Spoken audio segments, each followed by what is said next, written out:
Bonjour à tous et toutes, je suis ravie d'être dans cette belle salle avec vous. Je vais donc vous parler d'interdisciplinarité et des liens avec la durabilité.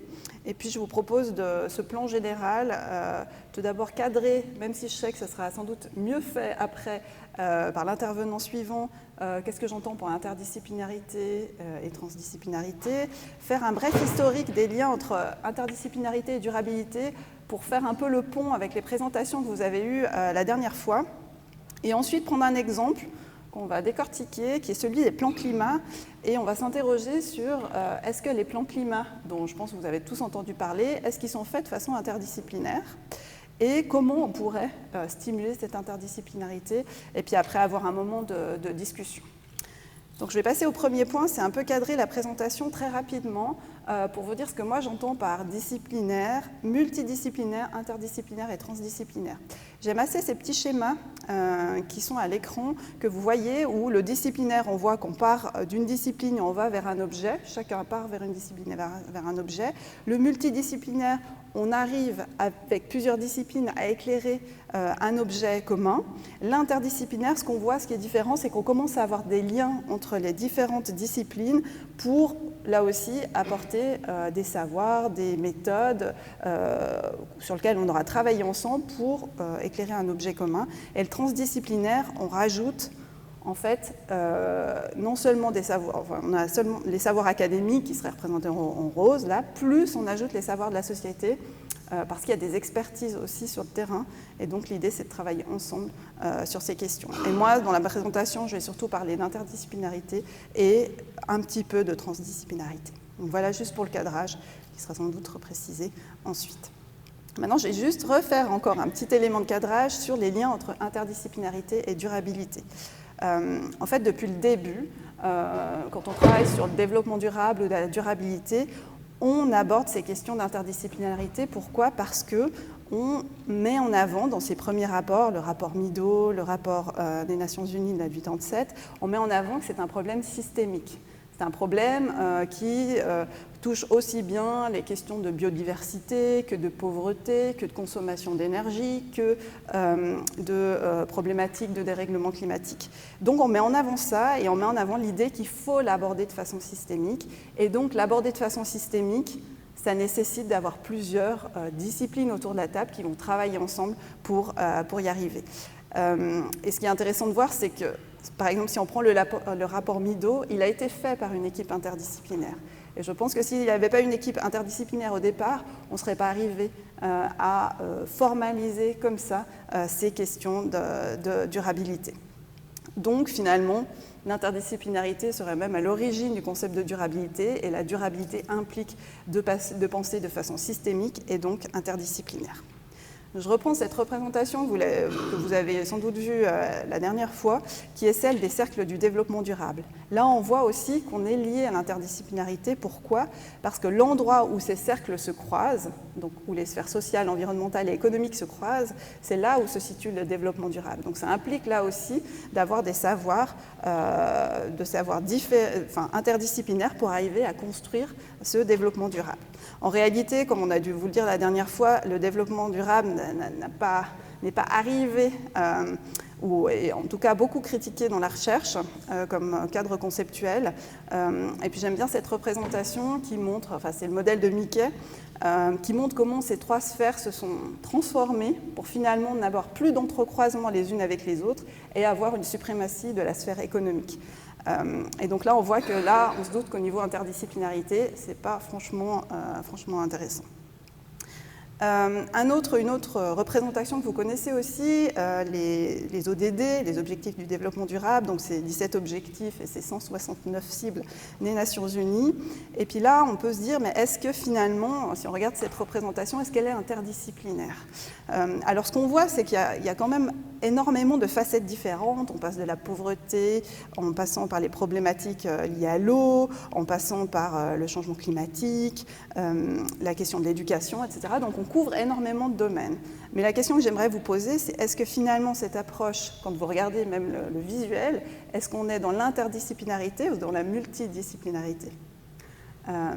Moi, je fais l'hypothèse qu'on est plutôt dans la multidisciplinarité, c'est-à-dire qu'on a une juxtaposition de petits carrés bien nets, les uns après les autres, mais que finalement, on ne voit pas très bien leur interrelation. Et que ce qu'on voit en pratique, que ce soit dans les entreprises ou au niveau des administrations, c'est qu'on picore les objectifs qu'on veut.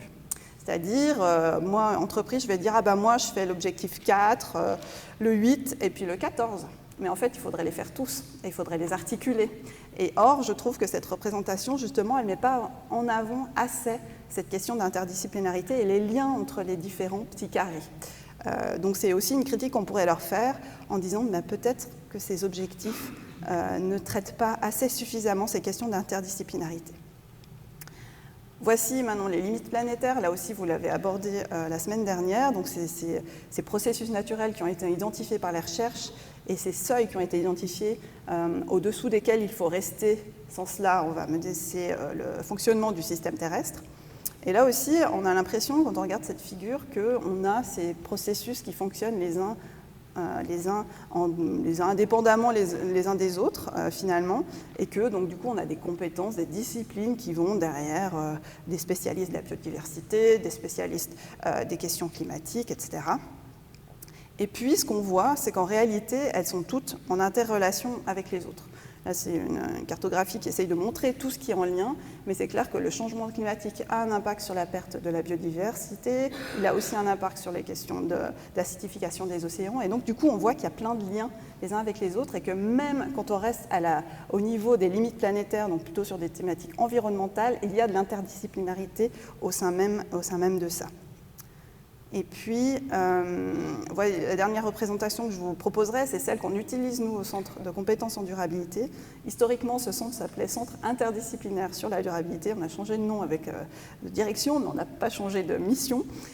Pourquoi ? Parce qu'en fait, nous, on travaille vraiment sur ces questions. Et on aime bien cette représentation du donut parce qu'on trouve qu'elle vraiment, elle implique quelque part une interdisciplinarité.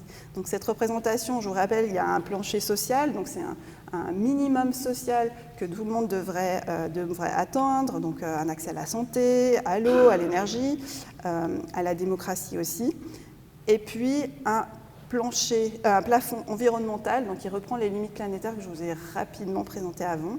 Et l'idée du donut, c'est de dire que l'objectif de la durabilité, c'est de vivre bien en respectant les limites planétaires. Et ce qui est intéressant dans cette représentation, c'est que l'économie, elle est dans le vert, elle n'apparaît pas comme un objectif en soi, mais c'est un outil à notre service pour vivre bien en respectant ces limites planétaires. Et là, ce que je trouve intéressant, c'est que d'un coup, ça devient un tout.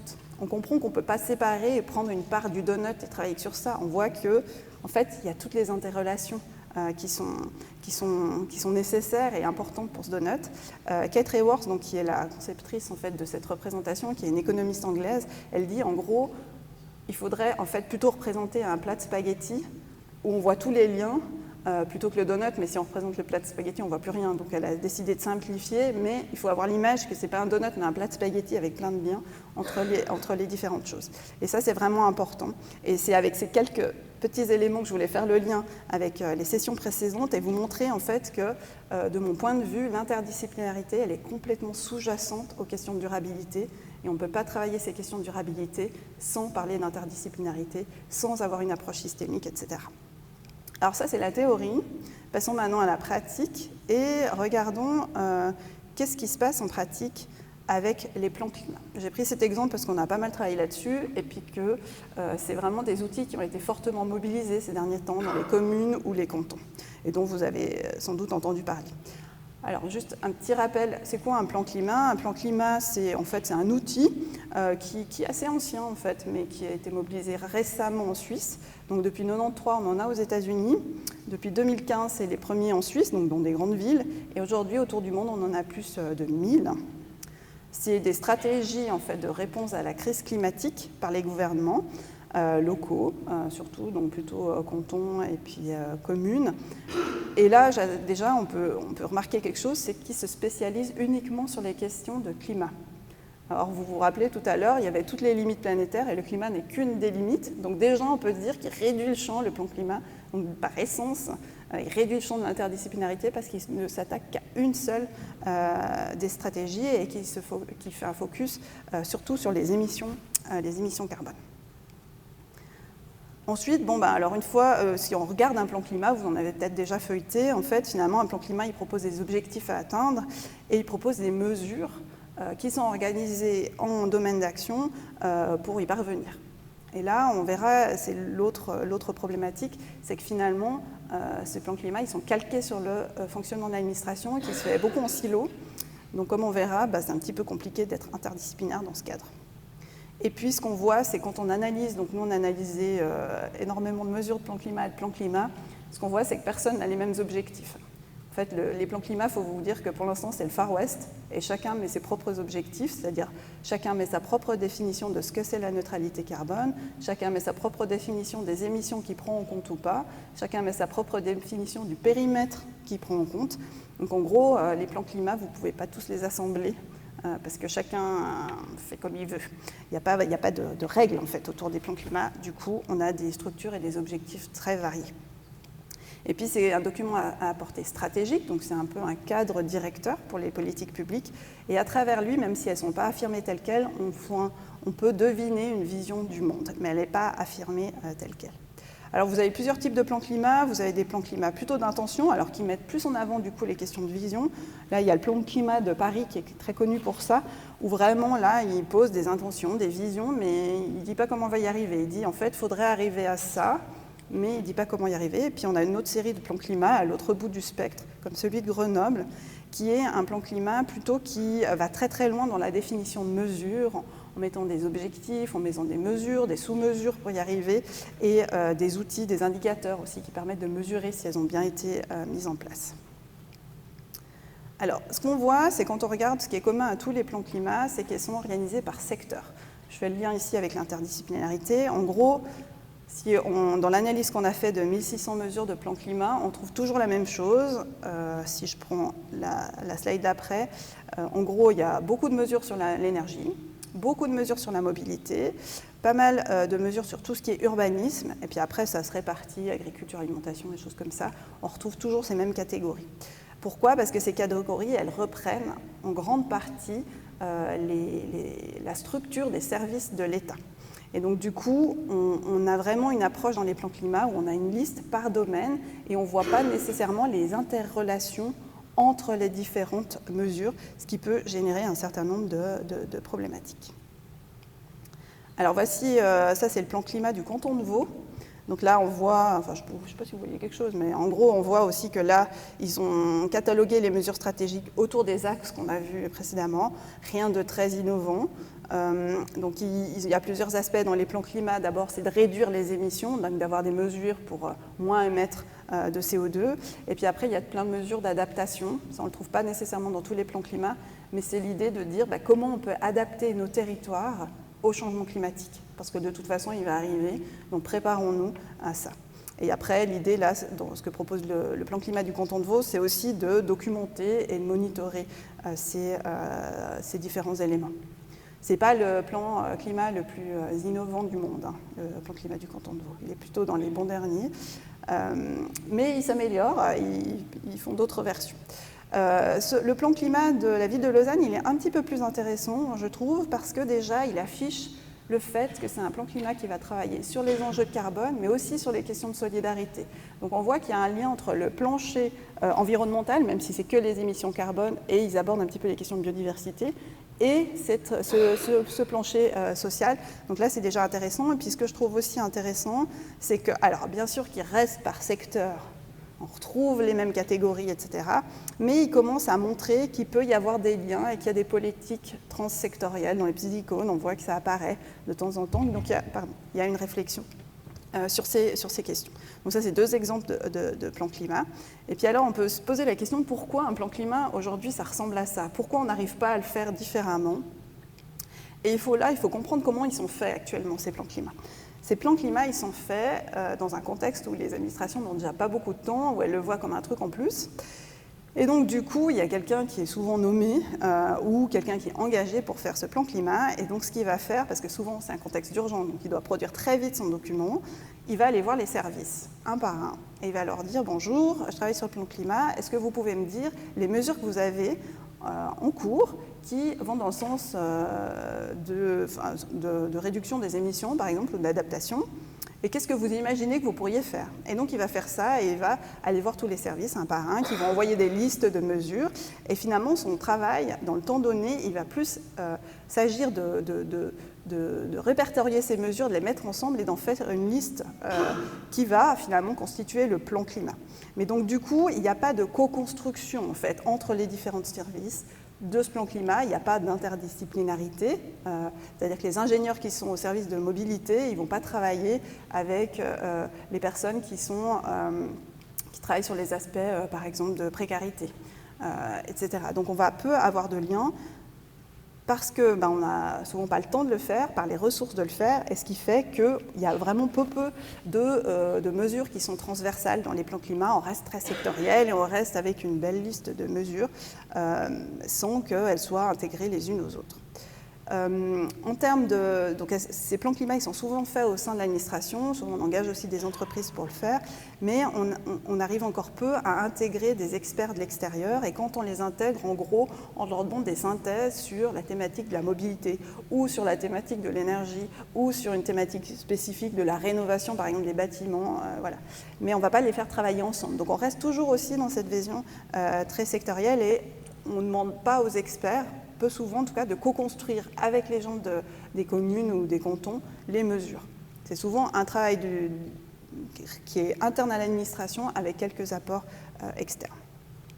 Alors l'autre question, c'est est-ce qu'on intègre les citoyens dans ces plans climat? Ça serait aussi une manière de décloisonner. Et puis ce qu'on voit, c'est que la majorité des plans climat, ils sont dans le bas de la pyramide de participation citoyenne. Alors cette pyramide, je ne sais pas si vous la connaissez, mais en gros, ça montre quels différents en fait, niveaux de participation qu'on peut avoir. Le niveau le plus bas, la base de la pyramide, avec laquelle on peut toucher le plus grand nombre, c'est d'informer en fait, les gens. Ensuite, on peut les consulter, leur demander leur avis, donc ça peut contribuer au processus. Donc ça, c'est le deuxième niveau où on peut toucher de plus en plus de gens. Et puis après, on les intègre de façon plus conséquente, donc on leur demande des conseils, où on leur demande d'être nos partenaires, en fait, de faire ensemble la chose, voire de co-décider ensemble de quelque chose. Et donc là, on arrive tout en haut de la pyramide, et puis ça réduit le nombre forcément de personnes. La majorité des plans climat, ils sont vraiment sur la base de la pyramide, c'est-à-dire qu'ils font surtout de l'information, un petit peu de la consultation, mais donc du coup, ce qu'on voit, c'est qu'il n'y a pas vraiment la possibilité, mais c'est aussi une question de temps, d'intégrer vraiment les apports des citoyens dans ces plans climat. Alors, quand on présente un peu rapidement ces plans climat, là, ce n'est pas une analyse complètement détaillée, mais ça suscite un certain nombre de questions. Ça, c'est des réflexions plus générales. Je reviendrai après ensuite vraiment sur les questions émergentes, sur les questions d'interdisciplinarité. Ce qu'on voit déjà, c'est que 85% des mesures des 1600 qu'on a identifiées, qui étaient parmi les meilleurs plans climat qu'on a trouvés, donc c'est le haut du panier, en fait, ne proposent pas de réduire la demande. On n'est que sur... on va améliorer, on va transférer, mais on ne réduit jamais la demande. Donc plutôt que de dire aux gens, vous allez consommer moins d'énergie, on leur dit, vous consommerez des énergies renouvelables. Alors que toutes les études montrent qu'il va falloir réduire, qu'il va falloir arriver à une sobriété, sans quoi on n'arrivera pas aux objectifs. Ensuite, on voit, ce que je vous disais aussi avant, c'est qu'au niveau des objectifs, il y a un peu de tout. C'est un peu le Far West. Il y en a qui sont très ambitieux, d'autres beaucoup moins. On peut se poser aussi la question si les mesures qui sont listées sont suffisantes en fait, pour atteindre des objectifs qui sont quelquefois pas assez ambitieux, mais déjà les mesures, on peut se poser la question si elles ont la portée de faire ça. Souvent, c'est des mesures qui sont quand même très incitatives et pas contraignantes, donc est-ce qu'elles vont permettre d'arriver à ça? Est-ce qu'ensuite ces mesures sont mises en place sur le terrain? C'est plein de questions qu'on a. Et si elles sont mises en place, est-ce qu'elles ont l'impact espéré? Ça aussi, c'est des questionnements. En gros, sans trahir de gros secrets, pour l'instant, avec ce qu'on a au niveau des plans climat, ça va être difficile d'y arriver. Il y a beaucoup d'études qui sortent en France en disant qu'on n'arrive pas du tout aux objectifs. En Suisse, on voit aussi qu'on sera un petit peu... les résultats seraient à peu près les mêmes. Et si je reviens maintenant à la question qui nous intéresse en fait, dans cette présentation, c'est se dire, est-ce que ces plans climat, ils sont faits de façon interdisciplinaire? En réalité, quand on regarde les processus qui sont mis en œuvre, il y a peu de travail collectif et transdisciplinaire.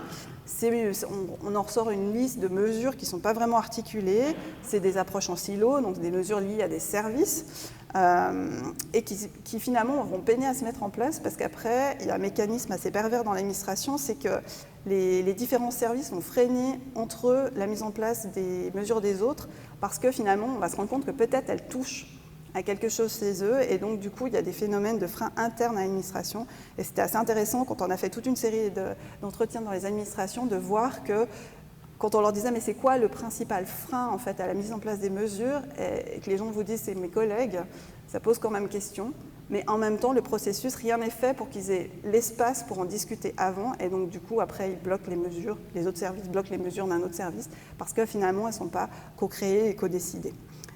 Donc du coup on voit que c'est la limite aussi de cette approche en silo. Et puis ce qu'on voit aussi c'est que cette approche en silo, c'est une hypothèse, hein, mais en tout cas les mesures qui sortent des plans climat, elles ne sont pas transformatrices. Or, pour aller vers une transition écologique, aller vers une neutralité carbone, il va falloir transformer la société. Il ne suffira pas de l'améliorer graduellement. Or, ce qu'on voit, c'est que la plupart des mesures des plans climat, elles sont dans l'amélioration graduelle et pas dans la transformation. Et là, on peut se poser la question de se dire, mais est-ce que finalement, si la personne elle est dans son service, qu'elle n'a pas le temps d'imaginer des mesures, qu'elle reste qu'avec ses collègues avec qui elle est toute la journée, est-ce qu'elle a la possibilité finalement d'arriver à imaginer des mesures qui soient transformatrices? Est-ce que finalement le fait de travailler de façon interdisciplinaire avec ses collègues d'autres services, est-ce que ça lui permettrait d'imaginer autre chose et d'imaginer des mesures transformatrices? Est-ce que finalement le travail interdisciplinaire permettrait d'aller plus loin sur ces questions de plan climat?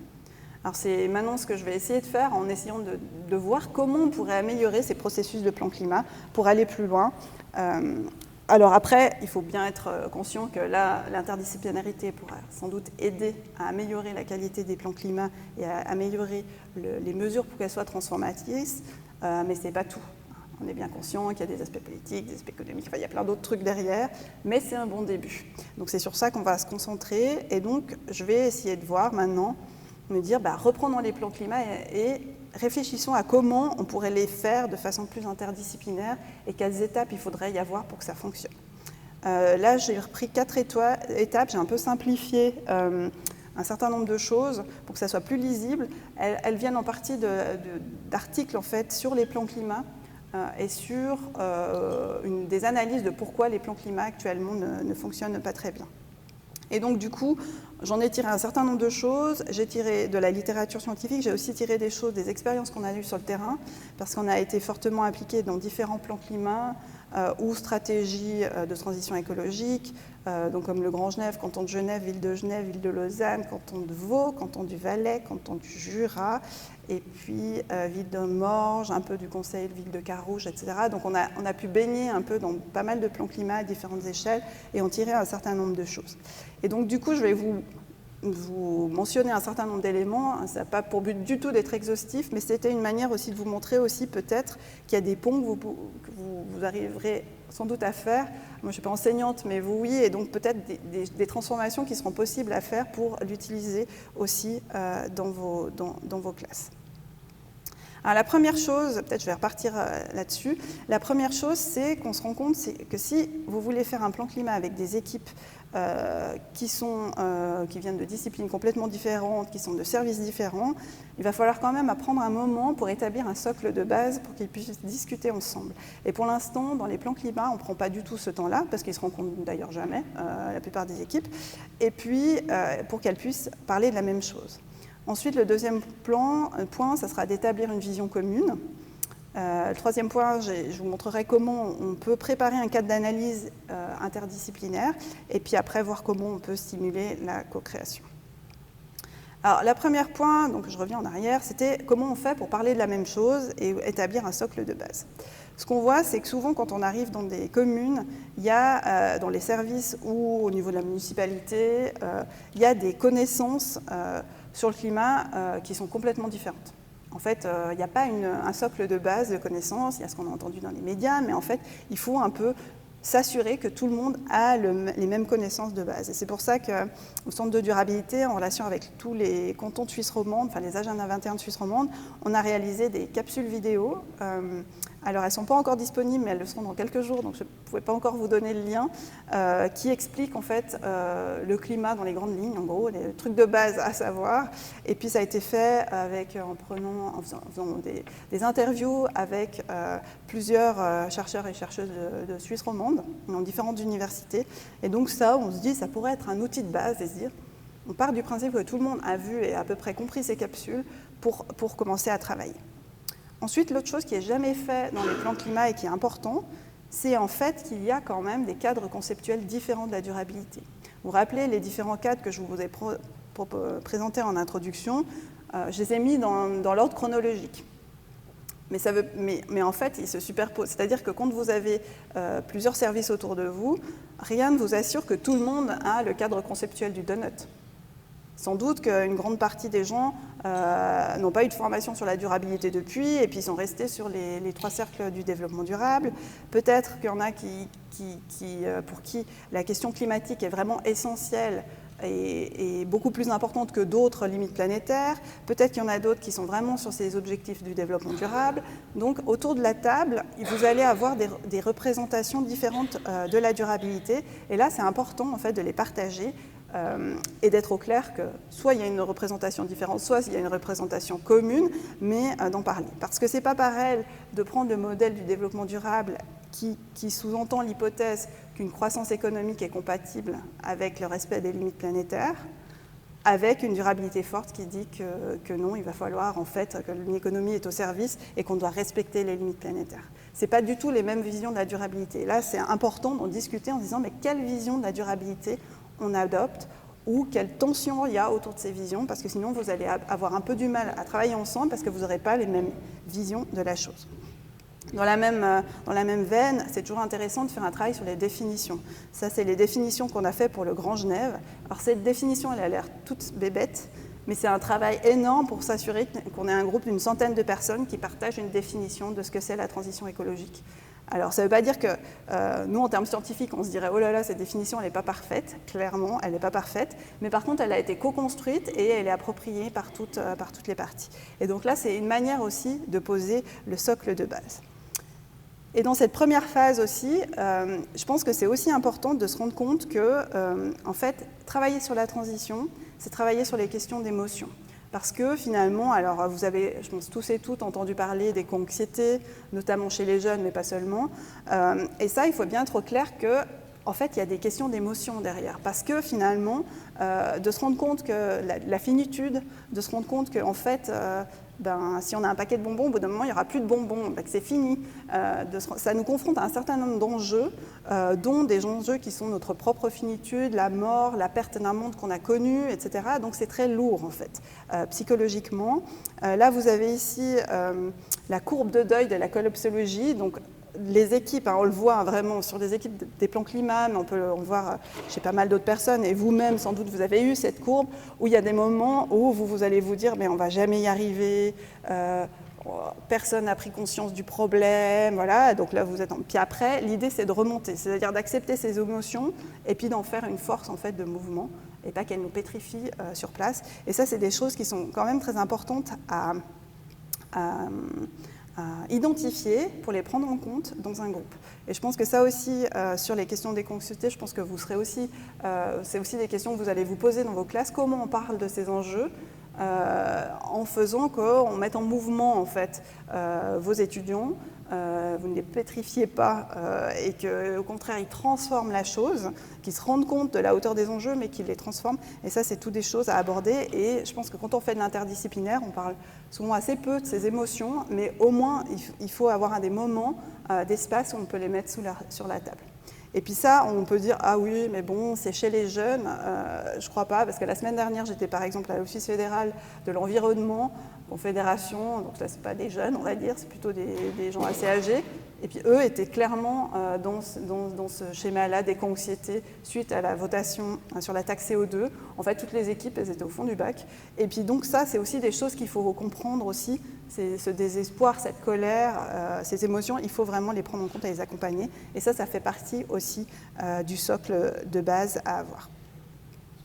Alors, une fois qu'on a posé un socle de base commun, ce qu'on voit, c'est que ce qui est important, c'est d'établir une vision commune de là où on veut aller. Alors, ça peut paraître évident, mais en fait, il y a pas mal de plans climat qui se font sans avoir de vision. C'est-à-dire qu'on dit, bon, on va faire notre liste de mesures, mais en gros, personne ne sait un peu où on va.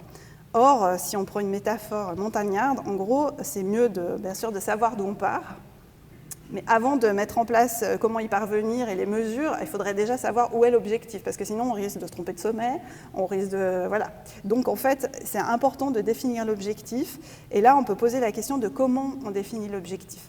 Et je vous disais, les plans climat, déjà, de base, ils ne sont pas complètement complets, parce que si on reprend le donut, finalement, c'est une des dimensions, donc celle du haut, du changement climatique, mais elle ne tient pas les autres dimensions. Et en fait, ce qui serait intéressant, c'est de fixer des objectifs qui en eux-mêmes sont sur toutes les dimensions en fait, du donut. L'objectif, c'est de vivre dans le donut et donc de décliner et de dire, mais finalement, si on prend le Grand Genève, c'est bien sûr d'atteindre la neutralité carbone, mais c'est aussi d'améliorer la qualité des sols au niveau local du Grand Genève, c'est aussi d'assurer un sentiment d'inclusion pour tous les habitants du Grand Genève, c'est aussi de favoriser leur bonne santé, c'est aussi d'améliorer le bien-être de la population mondiale, donc de faire dialoguer ces échelles entre l'environnemental, le social, le local et le global. Et là, il faut vraiment arriver, alors ça devient assez complexe du coup, et ça peut faire un peu peur, mais se dire on arrive à avoir des objectifs qui sont systémiques, qui sont articulés les uns aux autres et qui sont sur toutes les dimensions de la durabilité. Bon, une fois que vous avez ça, ça ne vous donne toujours pas en fait, votre vision, à quoi ça ressemble finalement votre ville ou votre canton qui aille vers une neutralité carbone, même si ça c'est aussi un peu limité, mais ou vers une durabilité. Et là, ce qu'on voit, c'est que c'est important en fait, d'avoir ces imaginaires, mais que en fait, on ne les a pas du tout. Et que là, il y a un gros travail à faire, et que là, alors là, je vous ai pris, parce que je trouvais ça intéressant de mettre dans Google des mots-clés, genre transition écologique, ville durable, durabilité, des choses comme ça. Et en gros, on a toujours les mêmes images qui sortent. En gros, c'est des villes avec des trucs verts. Et on peut se dire, bon, ben, notre imaginaire, il est vraiment très pauvre sur ces questions. Et puis, ce qui est intéressant, c'est qu'il y a des publications qui montrent même que quand on fait travailler énormément de gens, et nous, on a pu le vérifier, hein, parce qu'on a beaucoup travaillé sur ces questions d'imaginaire, en fait, on tombe toujours sur les mêmes patterns d'imaginaire qui sont documentés. Je ne vais pas tous les prendre en compte, mais en gros, il y a toujours l'imaginaire de tout s'écroule et on va vivre dans des petites communautés. Ça ressort beaucoup. Le mythe, c'est aussi, en fait, la technologie va nous sauver, donc le techno-optimisme. La science-fiction, c'est, mais de toute façon, cette Terre, elle n'est plus habitable, on va habiter dans d'autres planètes, etc., etc. Et on retombe toujours sur les mêmes patterns d'imaginaire. Or, en fait, ces imaginaires, ils sont vraiment importants parce que c'est ça qui a l'impact le plus fort, en fait, en termes de durabilité. Vous avez ici une figure, je ne sais pas si vous arrivez à lire en fait, sous le petit bonhomme. En gros, en haut, en plus je ne peux pas me retourner parce que je dois rester collée au micro, mais en gros, si je vous décris, vous avez le petit bonhomme en haut qui est une personne et puis qui peut agir sur sa sphère privée et personnelle. Manger bio, prendre sa voiture, etc. Ça a un impact qui n'est pas négligeable. Hein. On estime entre 25 et 40% des émissions, mais ce n'est pas ça qui va changer le monde en gros. Ça ne veut pas dire qu'il ne faut pas le faire, mais ça veut dire que ce n'est pas suffisant. Et donc, du coup, après, cette personne, elle peut aussi agir sur son réseau social, c'est-à-dire être un leader dans sa communauté, diffuser ses connaissances, prêter ses affaires aussi aux autres, persuader ses voisins aussi que la crise climatique est bien réelle. Elle peut ensuite travailler au niveau organisationnel, par exemple dans son travail, elle peut changer les procédures, les processus, etc.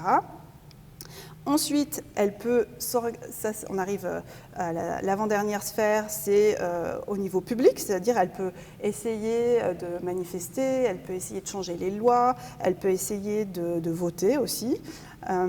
Et puis la dernière sphère, c'est la sphère culturelle, et c'est là où je voulais en venir. C'est cette sphère qui va permettre de changer les normes, changer les symboles, etc. Et c'est sur cette sphère que les imaginaires ont beaucoup d'impact. Donc tout ça pour dire que c'est nécessaire en fait vraiment d'avoir un imaginaire et que quand on veut aussi arriver à un plan climat qui qui est de la portée, il faut créer ces imaginaires, mais que pour créer ces imaginaires, là aussi, il faut le faire de façon interdisciplinaire pour justement dépasser un peu toujours ces histoires qu'on retrouve toujours et vraiment avoir un imaginaire qui soit différent. Et ce qui est intéressant, c'est que quand on travaille sur ces imaginaires, c'est vraiment un très très bon outil pour travailler de façon interdisciplinaire. Alors c'est important de les faire de façon interdisciplinaire pour qu'ils soient de qualité, ces imaginaires et ces visions, mais en fait, c'est aussi un très bon outil pour créer des liens entre des gens qui viennent de sphères qui sont complètement différentes. Donc là, on peut faire de la prospective, imaginer des scénarios différents, on peut aussi faire ce qu'on appelle du backcasting, donc se dire l'objectif c'est ça, comment on fait pour y arriver maintenant, quel est le schéma à faire pour arriver à l'objectif. Et puis c'est dans ce sens-là qu'on a fait cette étude. Je ne rentrerai pas dans les détails, mais là on a fait, le canton de Genève nous a dit, bon alors dites-nous, la neutralité carbone, ça ressemble à quoi? Et dites-nous comment y arriver. Et puis là on a vu que la neutralité carbone c'était énorme en fait. C'était vraiment de garder que 5% du parc automobile, enfin que la hauteur de la marche était vraiment énorme et que donc du coup c'était une transformation majeure de la société et qu'il fallait vraiment le penser comme ça. Mais ça je vous laisserai, si jamais ils sont disponibles sur Internet. Mais je voulais vous dire aussi que pour moi, par exemple dans vos classes, je pense que c'est vraiment pour l'avoir beaucoup utilisé, alors pas avec des élèves, mais avec des chercheurs ou avec des acteurs de la société, la prospective, le fait d'imaginer l'avenir, ça permet vraiment de travailler ensemble sur ces questions, ça permet de faire ressortir aussi ces émotions, ça permet de faire ressortir les valeurs, et je trouve que c'est un très bon outil pour y parvenir. À la fin, la vision, donc du coup, elle doit être ambitieuse, elle doit être précise quand même. Il faut quand même qu'on ait une idée à quoi ça ressemblera la vie des habitants. Et puis, elle doit être vraiment adoptée par tous et toutes. Quand on fait un plan climat, il faudrait que cette vision, elle soit commune à tout le monde. J'en arrive maintenant au troisième point qui est comment... Alors, on a un socle de base. Nos personnes, elles ont des connaissances de base, elles ont compris un certain nombre de choses, elles ont une vision commune. Maintenant, il va falloir leur proposer un cadre d'analyse et un cadre de proposition qui soit interdisciplinaire. Et donc, du coup, ce qu'on voit, c'est que souvent, quand les équipes dans l'administration, elles travaillent, en fait, c'est souvent des profils monodisciplinaires. C'est-à-dire que, par exemple, si là, on prend la dépendance à la voiture, pardon, comme par exemple, il va y avoir des ingénieurs mobilité, ils vont dire bon bah le problème c'est qu'il faut qu'on réduise en fait la place de la voiture dans les villes par exemple, et il faut qu'on améliore le transport public. Et on va rester que sur cet aspect-là. Or, en fait, il faut vraiment le voir de façon plus systémique. Et je trouve que cette représentation, elle est intéressante, où elle montre en fait toute la vision systémique qu'il y a derrière. Si vous voulez enlever la dépendance à la voiture, en gros, il va falloir vous poser des questions sur l'industrie automobile, parce que c'est énormément d'emplois. Et donc, tant que c'est ces emplois, les gens, ils ont besoin aussi d'avoir un minimum de revenus. C'est aussi des emplois dans la construction de routes, dans la construction de parkings. En effet, il y a beaucoup d'espace qui est lié à la voiture en ville. En effet, les transports publics sont sans doute pas assez développés. Et il y a aussi une culture de la voiture, en fait. Dans les imaginaires, la voiture, c'est la liberté, l'émancipation, etc. À cette figure, on pourrait aussi rajouter le système économique qu'il y a derrière la voiture avec les leasings, voilà, des choses comme ça. Mais de comprendre, en fait, de façon vraiment systémique, là, on voit l'interdisciplinaire. Parce que finalement, vous allez avoir besoin de spécialistes de plein de choses différentes qui vont devoir travailler ensemble sur cet objet qui est la dépendance à la voiture. Sur un autre exemple, sur comment finalement, et puis ça je pense que c'est un bon outil parce que souvent par exemple si on parle d'énergie, on va se dire bon l'énergie, comment l'aborder de façon interdisciplinaire, c'est vraiment un boulot d'ingénieur en énergie. Et en fait, nous ce qu'on a fait dans la plateforme Volteface, c'est par exemple de se dire bah non en fait l'énergie on peut l'aborder autrement, on peut travailler sur comment on pense et on se représente l'énergie, comment on définit l'énergie, comment on travaille sur les relations entre technique et sciences sociales, comment on développe des outils plutôt liés aux sciences sociales sur l'énergie, comment on développe une gouvernance de la transition, ça c'est un peu les chapeaux. Puis finalement sur Volteface 1, maintenant on est dans Volteface 2, mais par exemple on s'est dit l'objet c'était la transition énergétique. Donc a priori quand on disait ça, tout le monde nous sortait des images d'éoliennes ou de panneaux solaires en gros, et puis de smart meters, donc ces petits capteurs électroniques, mais il n'y avait que des choses technologiques. Et nous on leur a dit non, nous on va travailler différemment, on va travailler à comprendre historiquement s'il y a déjà eu des transitions énergétiques, on va travailler à voir quels sont les enjeux territoriaux liés à ces éléments, de voir finalement dans les imaginaires, est-ce que dans la science-fiction il y a des représentations de transition énergétique? La réponse est non. mais bon, on a vraiment cherché. Mais il n'y a pas, en fait, il y a soit Mad Max, en gros, soit Star Trek, où il n'y a pas de problème, mais il n'y a pas vraiment de représentation. Mais on a travaillé donc, sur un corpus littéraire, on a travaillé à faire une pièce de théâtre avec des artistes, on a essayé de comprendre, en fait, comment on pouvait changer les comportements des gens. Donc là, on était avec des psychologues, on a travaillé avec des gens d'économie sur le marketing et comment finalement utiliser on va dire les matérialistes verts. Donc c'est un profil qui a émergé. Donc en gros, les gens, je caricature un peu, les gens qui ont des Tesla, c'est-à-dire que ça les intéresse l'environnement, mais ils sont quand même matérialistes et ils ont envie d'avoir un prestige lié à ça. On a essayé de comprendre en fait comment on pouvait faire par exemple des coopératives d'énergie. Donc là, on était vraiment sur des questions de gouvernance, des coopératives de production d'énergie avec des acteurs sur le terrain, sur la justice sociale aussi. Enfin, vous voyez comment on peut décomposer finalement la transition énergétique qui on l'aborde souvent de façon technique, mais en enjeux sociaux et voir en fait que c'est vraiment un enjeu interdisciplinaire. Ça, je passerai, on l'aura aussi fait. Oui, je voulais juste dire que là, la critique qu'on pourrait faire à ce projet Volte-Face, c'est qu'en fait, on est dans le multidisciplinaire, on n'est pas encore dans l'inter. C'est-à-dire que les chercheurs arrivaient avec leur éclairage sur un même objet qui était la transition énergétique, mais ils ne travaillaient pas vraiment ensemble. Et pour les faire plus travailler ensemble, on leur a fait des travaux communs, de prospective, etc. Puis à la fin, ce qui est intéressant, c'est qu'ils ont déposé des projets ensemble dans d'autres organismes comme le Fonds national, etc. Mais du coup, ça a créé de l'interdisciplinarité après coup. Puis ça, c'est peut-être une hypothèse. Est-ce qu'on doit passer par cette multidisciplinarité pour ensuite aller vers l'interdisciplinarité ? Ça, je ne sais pas, c'est peut-être. Et puis ensuite, je passerai très vite aussi, c'est se dire mais comment on peut approcher aussi ces mesures en fait sur les plans climat. C'est aussi se dire qu'une mesure, on doit faire attention aux co-bénéfices.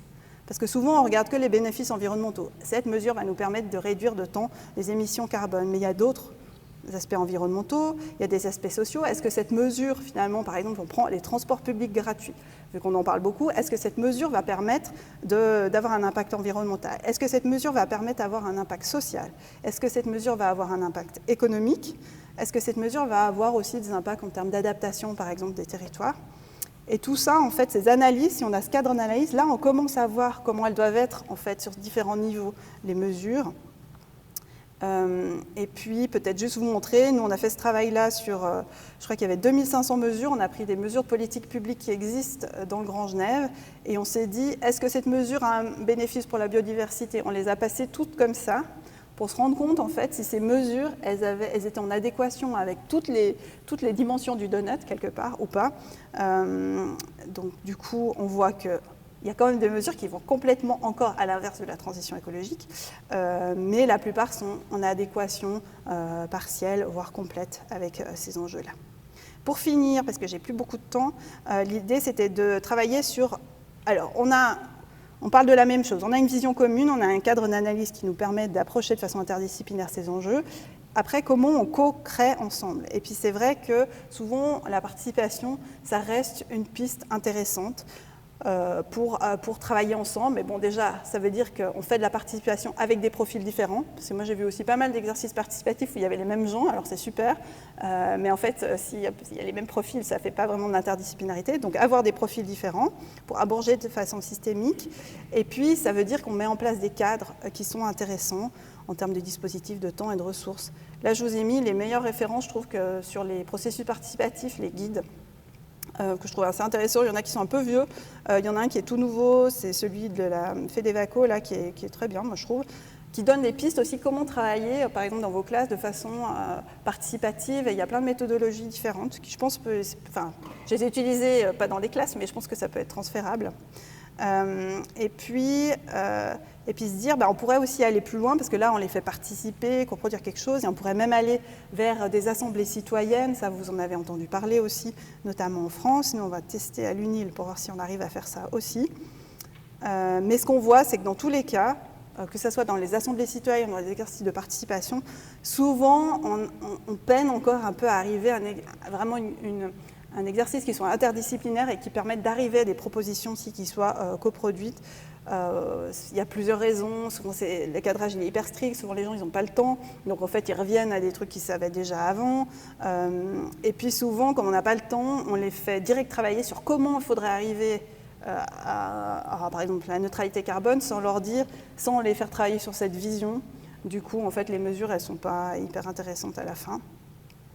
Et puis peut-être une piste, parce que je crois qu'il me reste 2 minutes, alors je me dépêche un peu. Une piste, nous on a testé, c'est pour faire travailler les gens de façon participative. Il faut avoir un objet, il faut définir sur quoi ils vont travailler. Et on a trouvé que travailler sur les dilemmes, c'est assez intéressant. C'est-à-dire, par exemple, sur le Grand Genève, on a fait des groupes interdisciplinaires, un exercice participatif, et sur la table, on leur a posé l'aéroport. Et on leur dit, voilà, vous avez un aéroport, neutralité carbone, ça c'est votre objectif, qu'est-ce qu'on fait de l'aéroport ? Qu'est-ce qu'on fait des activités de négoce, des activités de finance? Et là, c'est intéressant parce que d'un coup, on voit sortir un certain nombre de choses, des valeurs, des choses comme ça, mais je pense qu'il faut y aller et il faut se dire, mais qu'est-ce qu'on en fait de ça? L'aéroport, c'est aussi des emplois, c'est une identité. Genève, c'est tourné vers l'international. Est-ce qu'on peut se séparer de cet aéroport? Si oui, comment? Est-ce qu'on a vraiment le choix? Comment on fait ça? Et ça, c'était des éléments assez intéressants. Aussi dire, et j'ai plus que 2 slides, je regarde Rémi parce qu'il va... Et puis, du coup, dire aussi que je pense qu'il faut aussi se dire que dans ces exercices autour des plans climat, c'est intéressant d'avoir des généralistes, des gens qui font le passage entre les différentes disciplines. Je ne rentrerai pas dans les détails de ces schémas, vous pourrez les regarder ensuite, je pense.